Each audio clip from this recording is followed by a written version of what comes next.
Dediquemos por tanto unos breves momentos de nuestro curso al análisis del concepto de valor, una noción realmente oscura y muy resbaladiza, porque a lo largo de la historia se han dado numerosas interpretaciones de qué es un valor, desde perspectivas y enfoques tan diferentes que muchas veces en nuestra cabeza se solapan y entremezclan de tal forma que cuando nos ponemos a pensar nos resulta realmente muy difícil definir exactamente qué cosas son valiosas, por qué son valiosas las que son valiosas y qué otras cosas no lo son, es decir, definir qué cosas son verdaderos valores y qué otras no. De hecho, cuando vamos a cualquier diccionario o libro de consulta general y buscamos la definición de valor, todo lo que encontramos allí es pura decepción, nada parecido a una definición satisfactoria. De hecho, vamos a tomar el diccionario de la RAE, de la Real Academia Española, un diccionario que tiene bastante autoridad, que entendemos que ha sido redactada por las mentes punteras de la cultura hispanohablante, y vamos a ir al concepto de valor, a la definición, a la entrada de valor, para ver exactamente cómo se define este término tan importante. Bien, si vamos directamente allí, lo que vamos a encontrar más bien va a ser una mezcla completamente caótica de acepciones completamente distintas que, lo más escandaloso de todo, no incluyen en ningún caso la definición ética de valor. Y para quitarnos dudas, vamos a leer estas acepciones, vamos a ver exactamente cómo se define el valor, vais a ver los diversos significados y enfoques, pero curiosamente ninguno de ellos, a pesar de que la acepción ética es la que más de moda está en nuestros días, no aparece ni una sola vez en la definición de la RAE. ¿Por qué será? Fijaros, en primer lugar, la RAE nos dice que un valor es el grado de utilidad o aptitud de las cosas para satisfacer las necesidades o proporcionar bienestar o deleite. Fijaros, esta primera definición del valor es una mezcla del valor entendido como utilidad y como placer, ¿de acuerdo? El grado de utilidad de aptitud de las cosas para satisfacer las necesidades y proporcionar bienestar o deleite. No es exactamente la definición que nosotros daríamos a un valor como la justicia, ¿de acuerdo? Vamos a la segunda acepción. Un valor vendría a ser la cualidad de las cosas en virtud de la cual se da por poseerlas cierta suma de dinero o equivalente. Por supuesto. En segundo lugar, en cuanto hablamos de valor, aparece el dinero. Aquí parece que las cosas tienen algún tipo de cualidad y que en virtud de esa cualidad, no muy bien definida, damos una cierta cantidad de dinero o equivalente para poder poseerlas. Por supuesto, vamos a ver a lo largo del curso que la acepción o la visión económica de los valores ha tenido un enorme peso histórico y en nuestros días prácticamente parece que es la única concepción que tiene, sobre todo la gente, las personas en general. La tercera acepción nos dice que un valor es el alcance de la significación o importancia de una cosa, acción, palabra o frase. Un valor es la importancia de una palabra o frase. Esta es una definición todavía más difusa, más diluida. Cuarta acepción. Un valor es la subsistencia y firmeza de algún acto. El valor de un acto, la subsistencia o firmeza de una acción. También, no sé, una cosa un poco pobre y bastante mal definida. Quinto, fuerza, actividad, eficacia o virtud de las cosas para producir sus efectos. Un valor es la eficacia de una cosa para producir efectos. También es un poco extraño llamar valor a esta capacidad de las cosas. 6. Rédito, fruto o producto de una hacienda, estado o empleo. Otra vez, en la sexta acepción aparece una noción económica, el rédito, el fruto, el producto de un empleo o de una hacienda. 7. Equivalencia de una cosa a otra, especialmente hablando de monedas. El valor, efectivamente, el valor de cambio de las monedas, de nuevo, una vez más, una acepción económica que entendemos un poco mejor, ¿de acuerdo? Número 8. Cualidad del ánimo que se atreve a acometer resueltamente grandes empresas y a arrostrar los peligros. Fijaros, efectivamente este es el valor, el coraje, la valentía, otra de las acepciones de la noción de valor que se refiere, sin embargo, efectivamente a esa capacidad de algunas personas de no atender a los peligros y de lanzarse a llevar a cabo sus ideas. Pero evidentemente esto no es el valor ético tampoco. 9. Persona que posee o a la que se le atribuyen cualidades positivas para desarrollar una determinada actividad. Es un joven valor de la guitarra. Se denomina valor a una persona en el sentido de que esa persona es buena en algo, ¿de acuerdo? Es un término en este caso que se refiere a seres humanos, como si los seres humanos fuesen valores. Tampoco es exactamente el sentido ético que nosotros estamos buscando. 10. Cualidad que poseen algunas realidades consideradas bienes, por lo cual son estimables. La acepción número 10 de la RAE es la más cercana a una visión ética de los valores y sin embargo es una definición paupérrima. Repito, cualidad que poseen algunas realidades, no se moja el diccionario, qué realidades no lo sabemos, consideradas bienes, por lo cual son estimables. Bien, estimación, valor, valioso. Prácticamente parece que hace un círculo en la definición, ¿de acuerdo? En la que realmente tampoco se nos explica qué es un valor. 11. Duración del sonido que corresponde a cada nota según la figura con que ésta se representa. El valor de las notas del sonido. 12. En una pintura o dibujo, grado de claridad, media tinta o sombra que tiene cada tono o cada pormenor en relación con los demás. Esto tampoco es la justicia, ¿eh? 13. Títulos representativos o anotaciones en cuenta de participación en sociedades, de cantidades prestadas, de mercancías, de depósitos y de fondos monetarios, futuros, opciones, etcétera, que son objeto de operaciones mercantiles. Efectivamente, los valores financieros. Fijaros, esta palabra, esta noción de valor que nosotros estamos intentando de alguna forma aclarar con un gesto bastante sencillo, que es ir al diccionario e intentar buscar qué es un valor ético, como la justicia.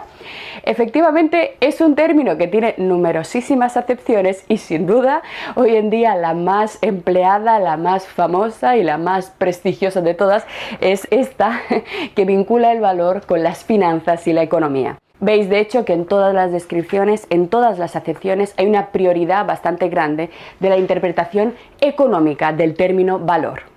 Sin embargo, llama poderosísimamente la atención que no hay ninguna aclaración suficiente del valor en sentido ético y sin embargo hoy en día estamos todos hartos de hablar de los valores en esta dimensión, educar en valores, caída de los valores, que los jóvenes ya no tienen valores, los valores de un político, los cimientos de los valores europeos.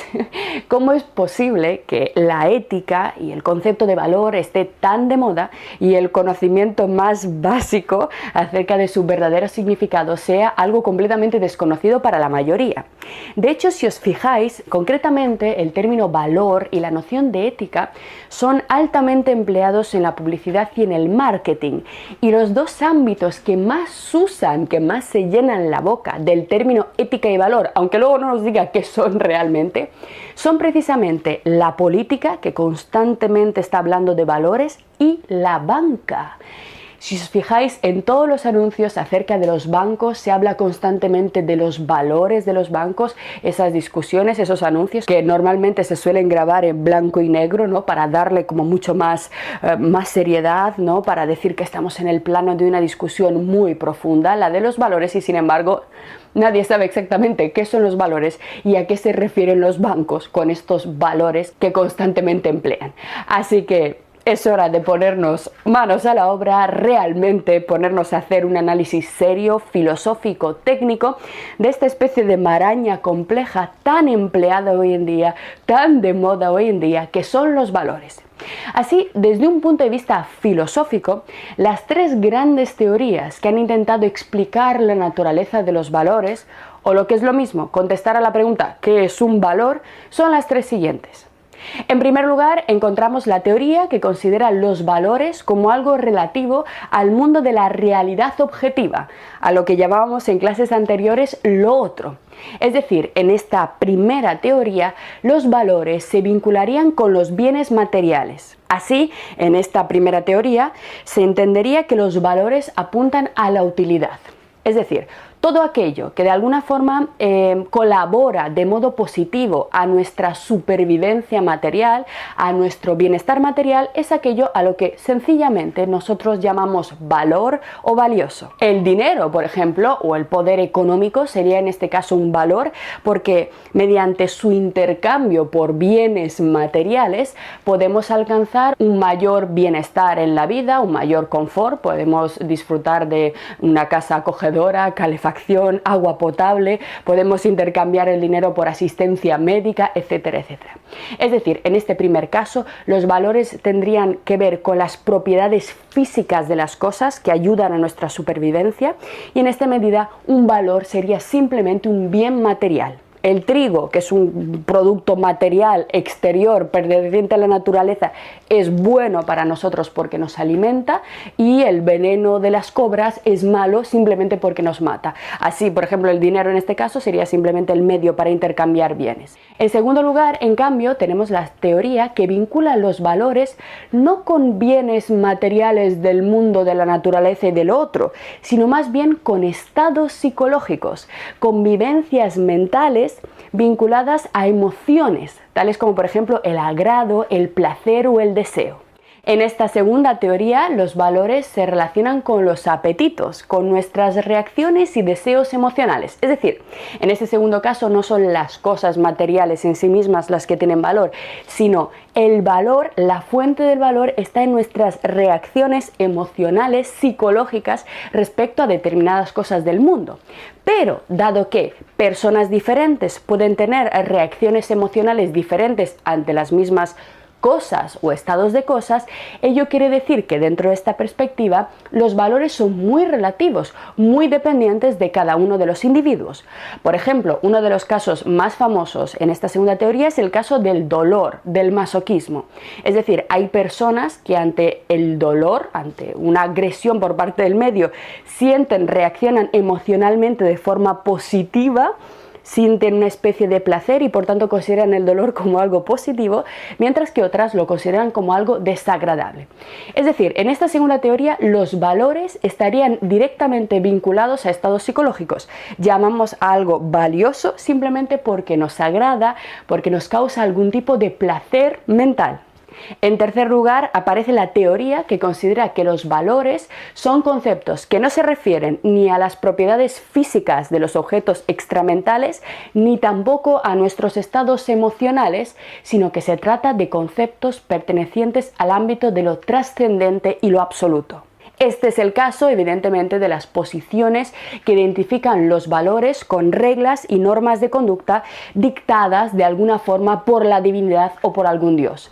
En esta tercera teoría están situadas, por supuesto, las religiones, en las que se llama valor a lo denominado como sagrado o pecaminoso en un determinado libro que se considera revelado por la divinidad. Es decir, en este tercer caso, los valores no serían algo dependiente ni del mundo físico ni de los sujetos, sino algo dado, perteneciente a lo trascendente, a lo absoluto, que los seres humanos captan de alguna forma, bien por revelación, bien por enseñanza, bien por algún tipo de iluminación o intuición especial. Estas son las tres grandes teorías que en la historia occidental se han mantenido acerca de los valores y, como bien podéis observar, se trata de visiones contrapuestas, extremadamente diferentes, que es necesario casar para poder entender qué son exactamente los valores y por qué los bancos siempre graban en blanco y negro sus anuncios. Es muy importante tener en cuenta que las tres teorías que acabamos de ver no son viejas perspectivas históricas que ya nadie analiza, sino todo lo contrario. Hoy en día siguen generando inmensos debates, muchísimas discusiones, a veces más confusas de lo necesario, porque antes de iniciar cualquier debate respecto a este tipo de cuestiones, muchas veces los interlocutores no aclaran o incluso no saben cuál es exactamente el punto de vista desde el cual están partiendo. haciendo. Es evidente que un defensor de la posición número 3 no querrá ni oír hablar de las perspectivas y de las propuestas de la posición número 1, o que, por ejemplo, la ética derivada de las premisas del emotivismo subjetivista no tendrá absolutamente nada que ver con una ética derivada de alguna de las religiones reveladas que tenemos. Lo que a veces llamamos diálogo intercultural a veces es un puro griterío y una pérdida de tiempo, porque normalmente lo que suele faltar antes de iniciar el diálogo es lo que nosotros estamos haciendo aquí antes de adentrarnos en la ética de Aristóteles, en la ética de Kant o en la ética de Stuart Mill, que es aclarar conceptualmente los términos fundamentales de la ética y las premisas sobre las cuales descansa esta disciplina. Así, estas tres posiciones, repito, siguen siendo vigentes hoy en día, siguen discutiendo activamente sus propuestas y ninguna está dispuesta a dar un solo paso hacia atrás en sus premisas. La primera, evidentemente, da una enorme preponderancia a las cualidades físicas de las cosas, a su funcionalidad para permitir nuestra supervivencia. La segunda tiene un potente componente subjetivista, entendiendo que el ser humano, sea o no consciente de ello, basándose en sus estados emocionales, es el que proyecta sobre las cosas sus sentimientos, sus emociones de placer y dolor, y que es el que llama a esas sensaciones de placer y dolor posteriormente valores positivos o negativos.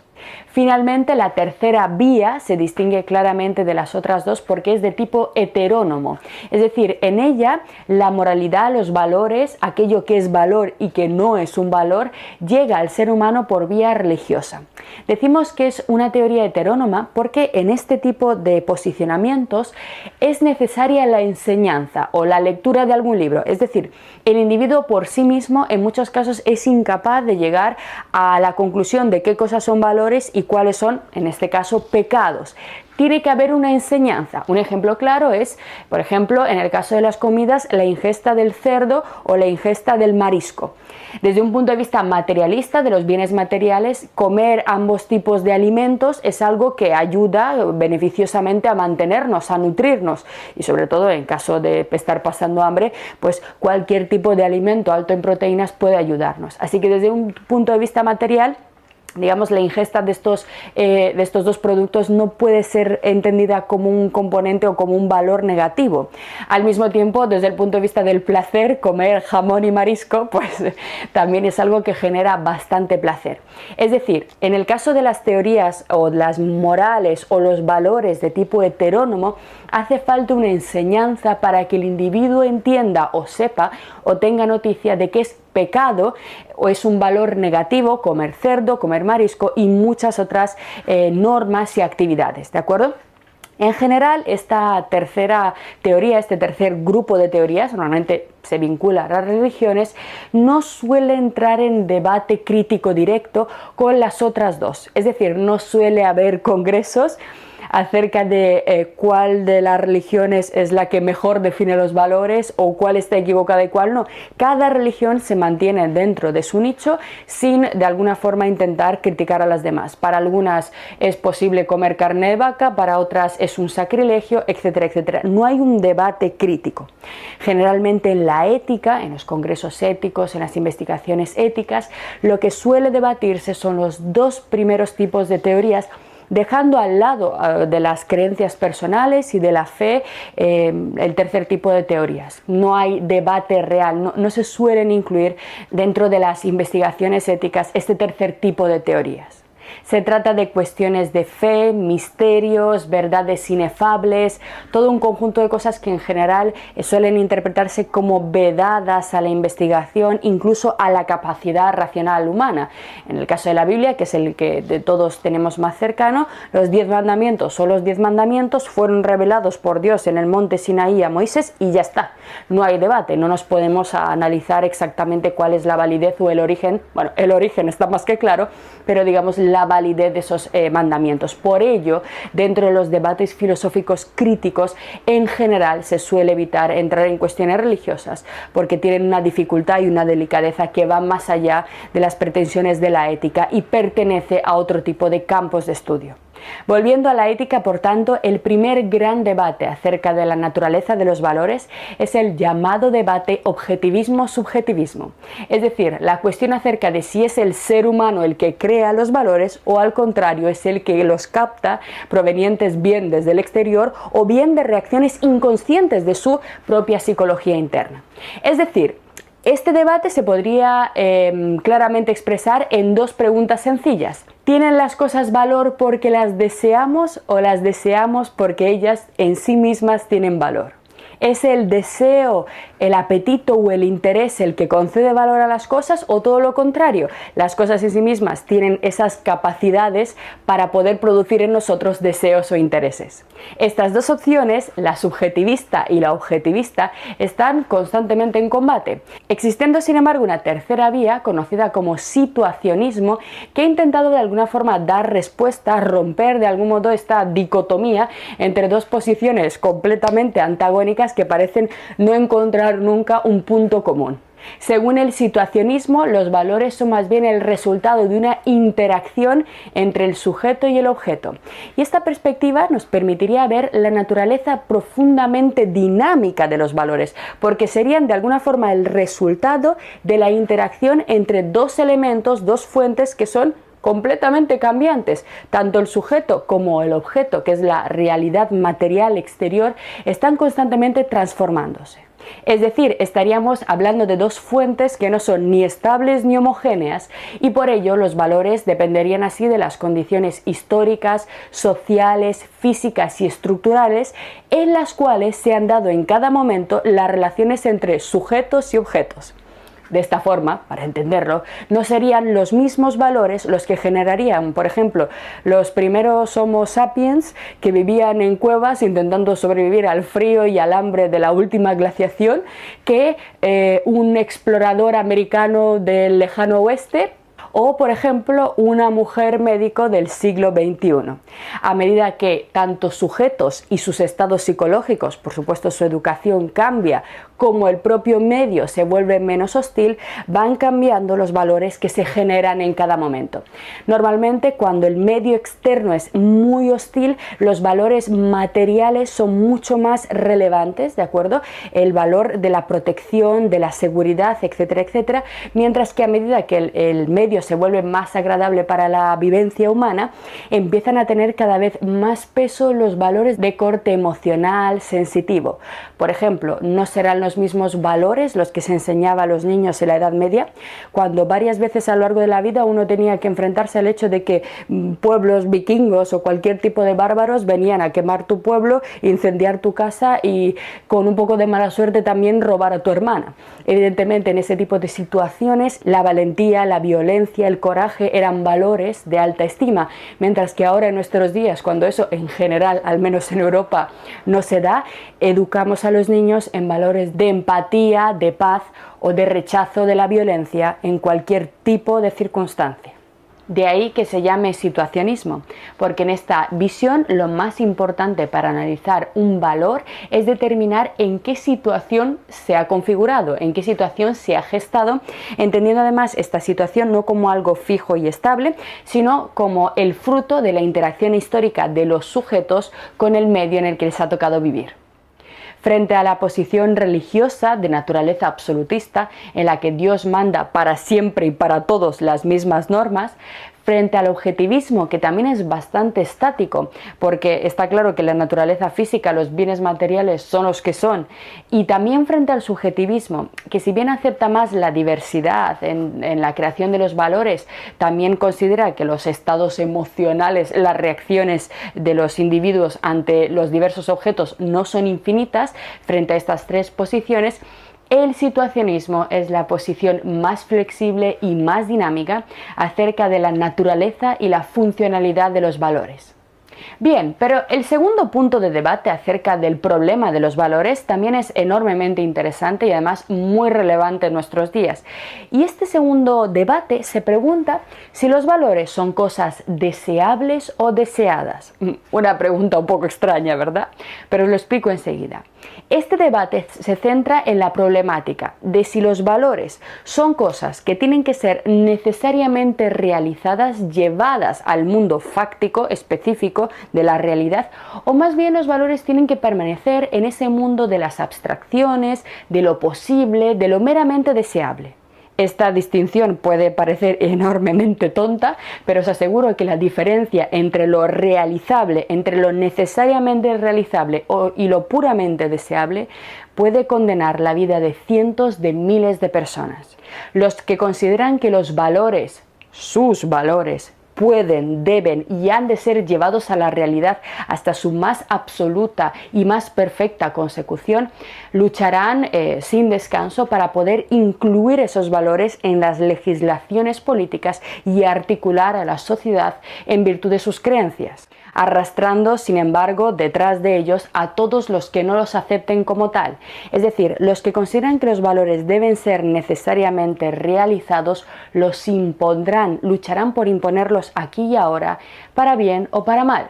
Para bien, por ejemplo, si el valor elegido es la justicia y consideramos que es necesario llevar a la realidad la justicia universal y la igualdad de todos ante la ley y por tanto terminar de una vez con las impunidades, con las inmunidades y ser todos de alguna forma juzgables en la misma medida sin que nadie se escape al poder de la justicia. Pero también para mal, si en un segundo caso alguien impone sus visiones, por ejemplo, sus valores positivos, por ejemplo, acerca de la guerra, llevando a cientos de miles de personas al dolor y a la muerte.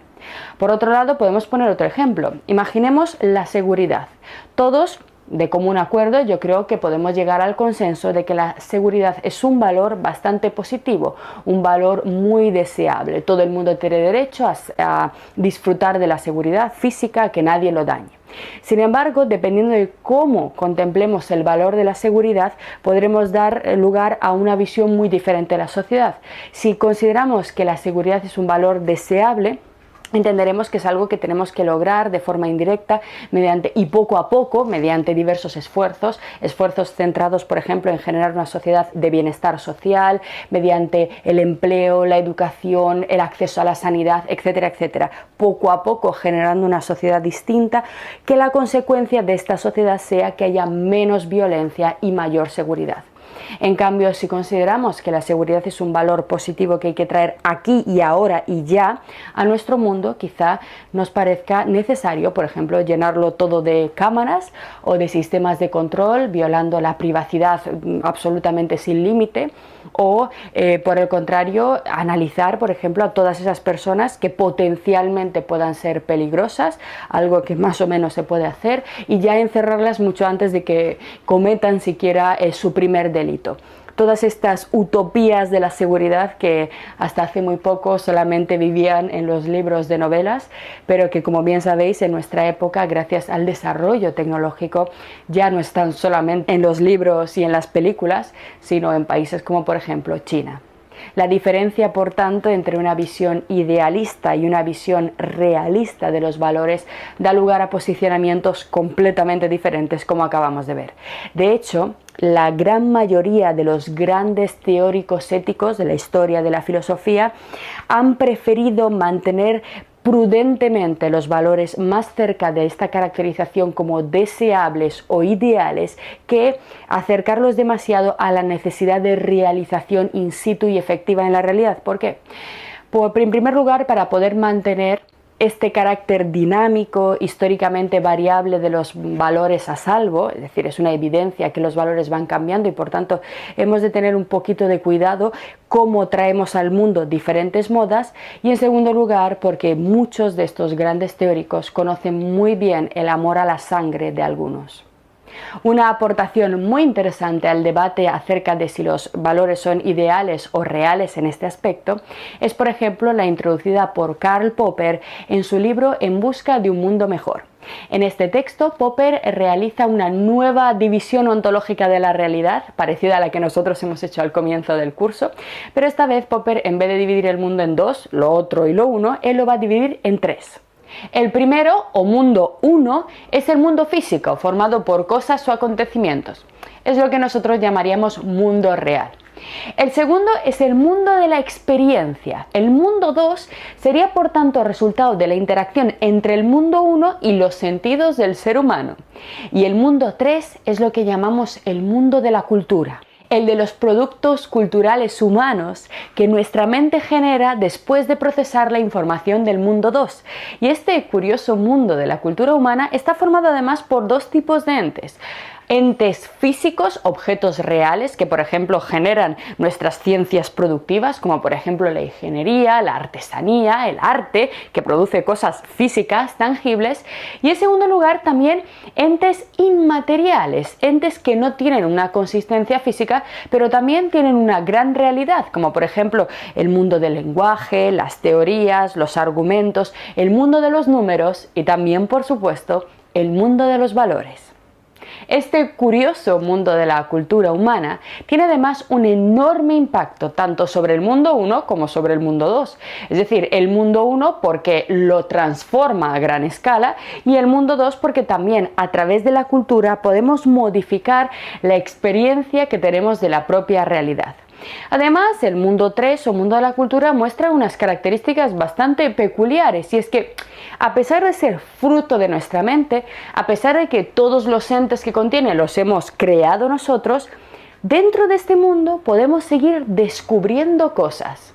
Es decir, con el paso del tiempo vamos hallando nuevas teorías, nuevos problemas. Algo inventado por nosotros tiene sin embargo un misterioso aspecto desconocido. Al igual que surgen nuevos enfoques matemáticos, con el paso del tiempo también surgen nuevos valores. Así que con el mundo de la cultura parece que hemos creado un universo gigantesco que no desmerece tanto en tamaño a su hermano material. Sin embargo, la enorme dificultad que experimentaron los teóricos de la ética del siglo XX para definir el concepto de valor hizo que la problemática de alguna forma virara. Se dejó atrás el problema de la definición de los valores y se pasó a un nuevo problema, a centrar la atención en un problema metodológico, el problema de la captación de los valores. Así, del problema de qué son los valores, se pasó a la cuestión de cómo se perciben y cómo se comprenden los valores, de tal forma que los teóricos pensaron que si de algún modo podemos resolver en qué consiste esta percepción universal de los valores, quizá después de aclarar este punto pudiéramos definir por fin qué es un valor. Así que la extrema dificultad para definir el término valor quizá excuse un poco al diccionario de la RAE en ese caos en el que no aparece por ningún lado la definición ética del valor. Los planteamientos contemporáneos más relevantes acerca de esta cuestión consideran que el valor, la captación del valor, tiene un poderoso componente intelectual y un poderoso componente también emocional.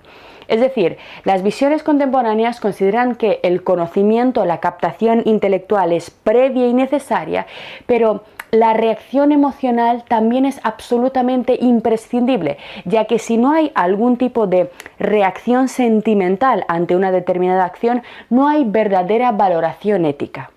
Así, en la valoración ética se produce por tanto una fusión entre el conocimiento y el sentimiento, entre el plano intelectivo y el plano afectivo. Profundizaremos mucho mejor en esta cuestión en la segunda parte de nuestro curso dedicada a la ética de Aristóteles, ya que el filósofo griego fue uno de los mayores desarrolladores de esta visión intelectualista al mismo tiempo que emocional de la ética.